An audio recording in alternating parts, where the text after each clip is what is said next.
Alors, bonjour Yann, grand Frédéric. écrivain et grand pape de l'internet français. Est-ce que tu pourrais nous donner quelques informations sur les 5 grandes idées à retenir de ton dernier ouvrage coécrit avec Hervé Cabla? Donc c'est la communication digitale expliquée à mon boss. Exactement. En fait, il y en a 450 pages de grandes idées, mais j'en ai sélectionné 5 pour vous spécialement. La première, non des moindres, c'est que le marketing digital ou la communication digitale, ce n'est pas un domaine de geek. Donc ça, il faut le sortir de sa tête. C'est un domaine, effectivement, qui requiert une technicité, tout comme si je vous demande de faire de la comptabilité à double entrée, il vous faut une certaine technicité. Vous n'en irez néanmoins pas l'importance de la comptabilité à double entrée, parce que si vous le faites mal, il va se passer des choses. De la même façon, le digital, c'est devenu un must. Il faut maîtriser le vocabulaire, il faut maîtriser la portée stratégique, mais ça n'est pas pour autant un domaine de geek, donc il faut se le sortir de la tête. Donc, même si moi je suis dirigeant d'une PME, que je fais des conférences, des interviews, je peux tenir un blog, je peux publier avec mes collaborateurs sur Facebook, je peux avoir mon propre compte Twitter, quoi. Alors, je peux faire des tas de choses à condition que ça me serve à quelque chose. Ça, c'est la deuxième chose, c'est qu'il ne faut pas céder à la mode et ne pas faire les choses parce que on vous a dit que c'était bien, il faut les faire parce qu'elles ont un intérêt et qu'elles répondent à un objectif. Soit un objectif que vous aviez auparavant, soit un objectif que la technologie a révélé et auquel vous n'aviez pas pensé. Parce qu'il faut aussi réfléchir dans ces deux sens. Donc, surtout ne pas céder à la mode et faire un blog pour le plaisir de faire un blog. Il y a des cas où ça ne vaut pas l'intérêt. Et puis, il y en a beaucoup d'autres où, au contraire, ça permet de se positionner, ou ça permet carrément même de vendre, notamment si on fait du conseil. Donc, deuxième chose, ne pas sauter sur les modes, faire les choses avec un but. Le troisième, et ça répond aussi à ta question, ta remarque sur les PME, c'est que le digital, c'est pour tout le monde. C'est pas seulement pour les grands chefs à plumes qui font 50 milliards d'euros de chiffre d'affaires. Et je dirais même, c'est surtout pour ceux qui ne font pas 50 milliards d'euros de chiffre d'affaires. Parce que, imaginez qu'une grande entreprise au top du CAC 40, si elle a 300, 500 millions d'euros de budget de publicité, bon, elle va faire du digital, la belle affaire. Ça va faire dans l'épaisseur du trait, rajouter 30 ou 40 millions pour donner à Google. Bon, c'est pas très très grave. Mais vous êtes une petite PME. Quels sont les outils que vous avez à votre disposition et qui sont abordables, qui sont en mesure de votre chiffre d'affaires et de vos moyens pour pouvoir vous faire connaître? Eh bien, l'Internet, c'est le moyen rêvé de se faire connaître. Et là, en France, nous avons un gros souci.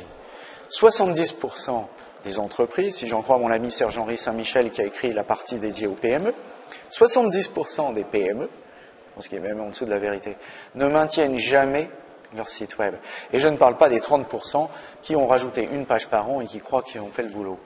Et c'est pas normal, hein, parce qu'un site web, pour une entreprise, qu'elle soit grande ou petite, c'est pas quelque chose qu'on fait quand on a tout fini, c'est un moyen de vendre. Un moyen de se faire connaître, donc de vendre, un moyen de vendre directement, parce qu'on va vendre en ligne, un moyen d'aider ses clients qui ont acheté hors ligne et les supporter en ligne, etc. etc. Mais justement, est-ce qu'une petite PME ne devrait pas faire de la guérilla marketing et utiliser un petit peu des tactiques qui sont pas chères mais pourtant diablement efficaces pour aller contrer les grosses boîtes? C'est ce qui se passe à l'étranger. Parle avec tes camarades britanniques. Première chose que va faire n'importe quel TPE, PME ou auto-entrepreneur qui va créer son bed and breakfast ou je ne sais quoi. Première chose qu'il va faire, il va vous dire « Je crée mon site web ». Il n'est pas plus intelligent, il n'est pas plus doué, il n'en sait pas plus que son collègue français, mais il fonce dans le tas et il essaye. Et c'est ça qu'il faut faire. Est-ce que tu as un petit exemple justement d'une petite PME qui a fait quelque chose d'original sur les médias sociaux et qui arrive à damer le pion à une grosse boîte? Je vais prendre un exemple en Grande-Bretagne, malheureusement je ne me souviens plus de son nom, mais c'est un petit antiquaire à la sortie de Lincoln. Alors Lincoln, pour le lecteur français moyen qui ne connaît pas bien l'Angleterre, c'est une ville des Midlands qui est synonyme c'est un trou quoi. Hein. C'est en gros pour les Anglais c'est un trou. C'est Melun quoi. C'est pire que Melun. C'est le Puy-de-Dôme. C'est la Bretagne. C'est ce qui est breton. Bon, c'est justement pour pas être raciste. Non, je veux dire, c'est considéré véritablement comme une ville rurale. Et à la sortie de Lincoln, il y a un monsieur qui vend des antiquités et il a une petite boutique, enfin une belle boutique, où il vend des antiquités partout en Grande-Bretagne, mais aussi partout dans le monde. Et ce monsieur, eh bien, il vient dans les conférences, notamment une conférence qui s'appelle Link Up Live, à laquelle j'ai participé et qui a lieu à Lincoln. Et on voit des tas de gens comme lui, qui sont des entrepreneurs, mais seulement c'est nos amis britanniques qui sont, alors, je vais dire, ils parlent une langue qui est internationale, c'est eux qui l'ont créée, mais c'est vrai qu'ils ont aussi, c'est pas seulement une question de langue, c'est aussi une question d'esprit d'entreprise, une question d'oser, une question d'être désinhibé. Et tout petit qu'il est, eh bien, il vend partout, à Hong Kong, en France, à l'étranger, en Amérique, partout. Et ça, grâce à Internet. Et puis, il s'est intéressé aussi très vite aux médias sociaux.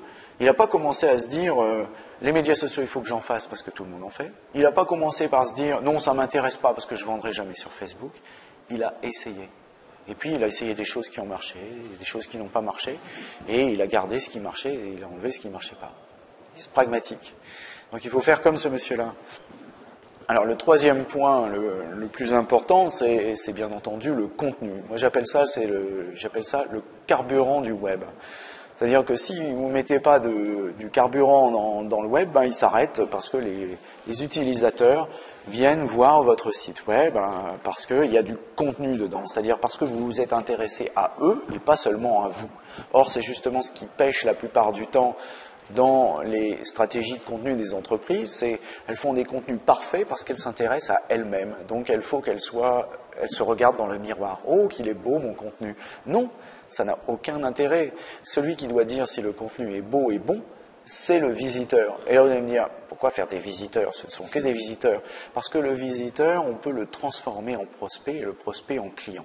Alors ça, notamment les gens qui sont en B2B connaissent au travers de techniques comme le marketing automation ou des choses comme ça dans lesquelles on ne va pas rentrer parce que ça commence à devenir un peu technique. Mais vous avez compris que sans trafic, vous n'aurez pas de prospect et donc vous n'aurez pas de client. Le cinquième et dernier point que j'ai sélectionné pour cette interview, encore une fois, je répète, il y en a 400 autres, mais c'est les cinq les plus importants, c'est que le secteur du digital, on en a souvent discuté, notamment dans le fameux rapport McKinsey qui est sorti il y a 2 ans à l'initiative du gouvernement, c'est un secteur qui pèse maintenant à peu près 3%, selon 3 ou 4%, selon certains, en termes d'emploi en France, c'est-à-dire à peu près aussi 3,5 à 7% du PIB français, donc c'est-à-dire à la fois c'est beaucoup, puis en même temps c'est pas beaucoup, parce que 3,5%, bon, c'est pas grand-chose. Hein, si on prend le bâtiment, ça peut être 10 ou 15%, peut-être même 20%. Donc finalement, c'est pas si énorme que ça, mais ça commence à représenter quand même plus que l'agriculture. Mais en fait, c'est pas là que c'est important.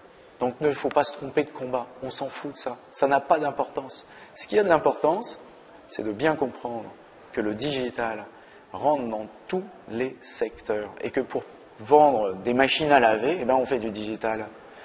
Pour cet exemple-là, parce que quand j'étais jeune, j'ai vendu des machines à laver. Alors je suis allé voir mon ancien camarade de chez Whirlpool et je lui ai dit, Michel, comment tu fais pour vendre tes machines à laver? Et il m'a dit, aujourd'hui, eh bien, je fais 15% de mes ventes sur Internet, soit en clic directement, soit en click and mortar, comme on appelle, c'est-à-dire j'achète en ligne, me fais livrer en magasin ou vice-versa. Et ce qu'ils prévoient, avec le cabinet GFK, c'est 25% de leurs ventes en 2015 au travers du click and mortar et de la vente en ligne. En fait, cette notion de commerce électronique est en train de disparaître au profit de une sorte de ubiquitous commerce, U-commerce.